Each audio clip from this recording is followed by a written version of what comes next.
We now have channel memberships available, so if you're interested in checking out different tiers and exclusive perks, you can find the link in the description below, or you can hit that join button to become part of the Scary Squad. Thanks to everyone who decides to support the channel. It means so much to me, and it really helps me to keep making videos and keep this channel going. Without any further ado, I hope you guys enjoyed today's video, and I'll see you in the next one. Around 20 years ago, I had multiple encounters within hours of each other that started 2 decades of strange instances. I grew up and have lived in West Michigan my whole life. I've lived for being outdoors, hiking, riding bikes on family property, doing night walks to listen to the nightlife, and have never been afraid of being alone in nature at any time of day or night. When I was in my teens, a bout of depression led me to late-night walks by myself for miles at a time, and through some very thick woods and fields. Never had a flashlight, and never even had a knife for protection. I have no fear of being in the woods alone, in the darkness, and completely unarmed. But I am almost 40 now, and with everything I have experienced and everything that has happened to me, I know to the bottom of my soul and heart, we are not even close to understanding our world. So this summer day that started it was our normal everyday. The group of us all decided to go to a spot on Lake Michigan at Duck Lake State Park. It was busy, and shortly after arriving, one of my buddies, we'll call him S, ran into a girl that he worked with at one of our local taverns. S didn't know her too well, but well enough that she decided to come back with us and join us camping. Growing up where we did, even kids from other schools we would know pretty well and hang out with and party with. We spent a few hours there, and everything was like any other summer day. But that would change within hours, and make all of us realize that reality really is more fascinating and terrifying than any science fiction that your mind can create. We ended up back at my friend's, calling him W, house around 3-ish in the afternoon. We had to pack up the tent, sleeping bags, and other normal gear for a night out. We had one tent, and with it being 6 guys and 1 girl, we all instantly agreed that the guys would sleep around the fire, and that the girl, named T, would have the tent to herself. We got everything and started the long, grueling, and treacherous hike. I'm joking. It was roughly only 600 to 650 yards through the field to the woods behind W's house. This kind of makes it worse, as we were always in these woods, hunting, exploring, and looking for old property foundations. If we walked to the edge of the woods, we could see the house and the road across the field. This field normally was planted with corn, but was redone for hay this year and made the visibility great and got us excited for hunting in the fall. We were maybe 20 to 25 yards into the woods, and being older growth, we were completely out of sight while at the campsite.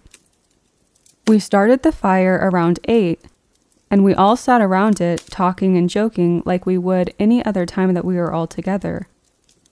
I made dinner over the fire, and I jokingly told T that the steaks might get the coyotes' attention. She didn't do too much outdoors, as the rest of us, but she said that she would love to see one in person, and that she hoped to see more wildlife than just that.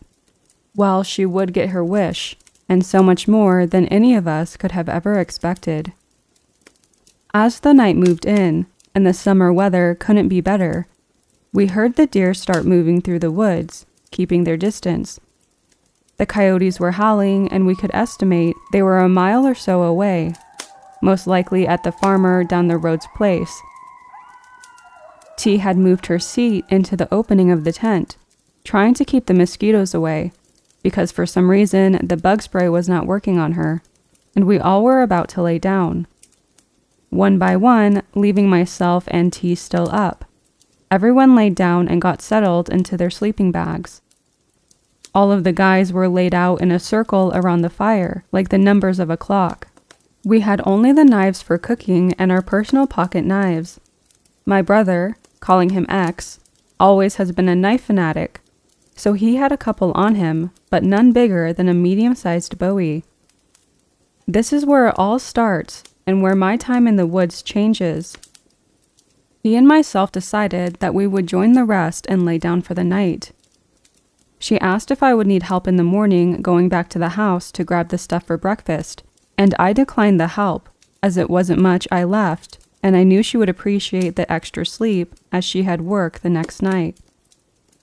As she zipped the tent, and I started to lay down, the woods started to feel different.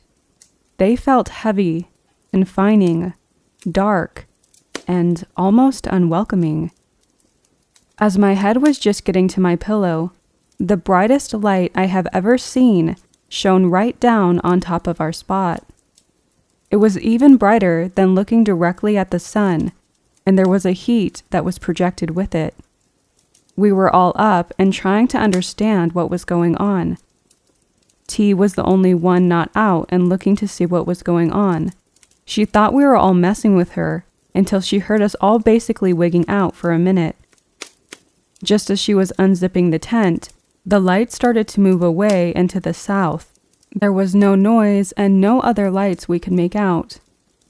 The neighbor to the south was known for growing pot in the fields around us, so we all agreed it was the police dope scope helicopter in silent mode, and the thermal camera on it saw our fire and they were checking it out. Just as we were getting settled back, there was the most terrifying scream, a screech sound that hurt our ears. We all instinctively, and what seemed naturally, made a shield wall with our bodies around the fire. We don't really remember how T ended up in the middle, as none of us even remember her opening the tent. But she was already in tears and shaking so bad you could feel it through the ground. Right after the screaming stopped, there was a loud thud on the forest floor that broke downed branches and seemed to have a force to it that resonated in the ground and through the air itself. The creature then did laps around us so fast that it was even hard to keep track of where it was at any point. It stayed just out of the light, so all that you could get were glimpses of a shadow moving between the trees. Before we even realized what was going on, T, S, and W all seemed to teleport into the tent in fear. They moved so fast, it was like they teleported, just like T being in the middle of us when we all defensed up. The creature was running on all fours, but it looked like when a human tries to imitate a dog or a horse while walking on all fours. But this thing was running, and only a time or two, I could make out gray and white fur in patches. No pattern to the fur, just random patches of the two colors.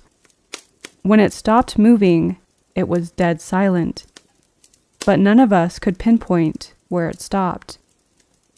It moved so fast, it was a blur of sound and shadows around us. And at that point, while looking for it, we could see the helicopter didn't leave and was blocking out stars as it strafed from west to east, as if still watching us. There was no sound, no craft sound, no creature sound, and no insects to be heard. The coals of the fire even seemed quiet, though they were popping and still very hot and actively burning off. We slowly, and one by one, started laying back down. The stars were no longer being blocked, and there was no movement in the woods. Crickets slowly started to chirp again. The fire was now back to life, and burning bright after I added a few branches. We all drifted off slowly for the next few hours of sleep that we were able to get. The night ended, and we didn't see or hear anything after that. In the morning, I was the first to wake, and I took my time getting up. There was nothing disturbed, broken, or taken. Everyone was there and breathing thankfully, with even T having the tent unzipped at the bottom, just enough that I could see her tossing in her sleeping bag. I decided to head up and get the food for breakfast. Everything was normal on the walk back, with the exception of having the feeling of being watched from the woods. The way back to the campsite, though, would be interesting to say the least. In the field, there was a distinct triangular set of circles in the hay growing. Not quite a perfect triangle. The left side was farther out than the two right ones by the distance between them. I wrote it off as it was the helicopter, and we all just somehow didn't hear them land. As I got closer to the edge of the woods by the campsite, a feeling of being watched hit me so hard there was no denying it. I turned around, and in a strip of trees that splits the two fields, there stood what I can only describe as half wolf and half great ape, stood by one of the biggest trees in the strip. It looked very uncomfortable, standing on two legs, at about 6 or 7 feet tall. It held one hand against the tree, and it was swaying side to side as if off balance. I stared for a few minutes, maybe out of the fear, or maybe the thought of don't move and they won't see you, before turning slowly and heading to the campsite. I said nothing to the rest of them, and made breakfast like nothing happened. About 3 hours later, we headed back to the house, and the being was not there, but the feeling of being watched never went away. The next encounter with this creature would be almost 4 years later, while hunting family property. This was only about 4 miles from the original encounter, and I was only about 150 yards from my relative's house. These were old-growth woods, very thick underbrush, but the whole family was in these woods all the time. We picked berries, did animal sighting walks, and kept track of the hawks and animals and the health of the woods. At this time, I had a Remington 270 and sighted it at 100 yards. The year before, I threaded the needle at 75 yards to get my buck, so I was very comfortable with this long-range rifle in very thick, very limited shooting lanes. I had 3 lanes that were perfect for the shot, but the deer had to take certain trails to get to them. I saw a few does moving in and was getting excited that shortly behind would be one of the bucks we had been watching all year. The does moved in, and I'm always amazed at how animals with some good size can move through the berry thickets with ease, all while making minimal sound. I watched as they moved through the brush, and the largest doe kept looking behind. She was hearing something that I could not, and even using the scope, I couldn't make out anything. Then, without any warning, they all jumped together and rushed out of the woods. They were in such a rush, some even ran into trees and bounced off them, into the southern field, and they all booked it all the way out of sight. I have never seen or heard anything as to why they would have just left like that.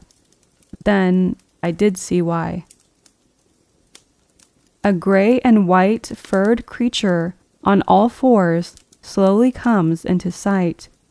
I knew immediately what I was looking at. This time there was no fear, no anxiety, and no racing heart.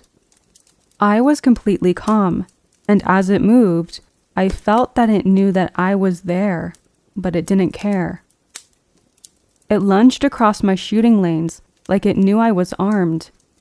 I have a strong feeling that any cryptid interaction should be viewed as a glimpse into the unknown and a moment to think about what we don't know and don't understand. Strong reactions such as intimidation and even fatal actions should only be a last resort. These creatures have spent all this time hiding and being just shadows, and have not, for the most part, made it their priority to act on us as alpha predators. It moved through and continued on its path, stalking the deer. Roughly 30 minutes passed, and I decided, after the creature coming through, that my hunting was done for the day, and I headed home. When I entered the field, I could see the house. A rush of wind hit me, and I knew before looking up what I was going to see. There was the craft, triangular in shape, but the sides looked as if you filled the triangle with water, until it was almost bursting. I knew this was the same craft from the camping trip. and everything made more sense on how it was so quiet. It moved in the direction of the creature, and then left the opposite direction so fast it had to have covered dozens of miles in a second. It made no sound, and it had a very direct flight line that moved north and then climbed elevation through the clouds. It would be over a decade and over 60 miles before I would see this being again, but it would not be alone. Only about 3 years ago now, I have moved south in Michigan. I have kids and have seen and interacted with many more unknown entities. I was hunting the state game area around Elgin. The city people who come in want to set up RV groups, hunt 10 feet from their camper, and mainly make the area a big drinking party that ruins the hunt for others. Due to this, I went to hunt a difficult area, but nobody wanted to go with me because mainly they're lazy. I moved a good few 100 yards into some thick woods and settled down. With the area, I had a shotgun as the rules restrict the firearms you are able to use. As I sat there, I started to hear some does moving in.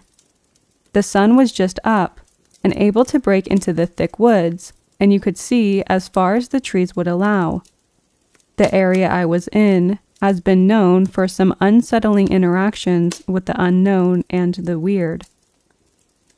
This morning was cooler than the last few, and it was as if even the chipmunk's breath was visible. I saw the does moving in, and with them I was hoping a buck wouldn't be far behind. As they moved through with no care in the world, I noticed that there was breathing coming from behind one shrub. I was excited, thinking it was a buck, and maybe he could smell me or knew something was wrong. Then a moment that had been forgotten for the most part almost replayed before my eyes. The does ran for it. The creature came out, but this time the feeling was so much different. My anxiety maxed. My heart felt as if it was going to explode, and my fight or flight was flipping back and forth, almost to the point of passing out. The creature moved after the does, but I was still in full panic and needed to get the hell out of there. I moved through the woods, trying to stay as silent as I could, and get cell service to call the in-laws to come help me. As I moved and got within 200 yards of my vehicle, the woods went silent. I mean horror film silent. Roughly 75 yards ahead was a creature on all fours, front half fully exposed, but this wasn't the gray and white one that I saw just minutes before. This one was bigger, broader, and brown and black. This one was staring right at me, and the growl it let out was like a grouse, just stronger. Those who don't know, a grouse has a warning that is more felt than heard. It rumbles in the ears and can be felt in the chest. This thing's growl almost hurt, like physically hurt in my chest and ears. 5 minutes of pure fear with this thing staring at me, and I thought, where is the other one?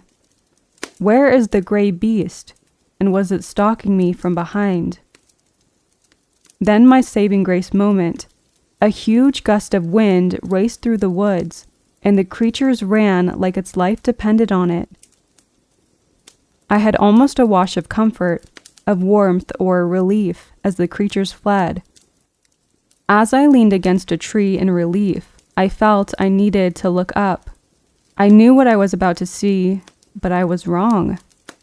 There was no triangular craft that I could make out. Just the clouds were warped, like when there is a defect in glass, or when the heat radiating from something hot distorts the view. Could it have been the same craft? Maybe it was hiding itself being daytime, or maybe it was something different altogether. I got out of there, and I haven't said a thing to anyone, because I learned sometimes it's better, and the history the area already has, I didn't want to add to the anxiety it can produce, being a very good hunting area. Since the hunting trip and being in those woods many times after, I keep seeing the same creatures. Now it's very different. Now it's more, I guess, connected. They both appear in the shadows at night. They just sit at the edge of the shadows, but are not themselves. They now seem spectral. They appear hollow and fog-like. They give me more of a feeling of a guardian or a guide. I get more of a watcher feeling. And as of last night, September 10th, 2023, even living near a larger city doesn't keep them from showing. While smoking a cigarette before bed, both were only 10 yards away, watching, and almost like calling me to come to them.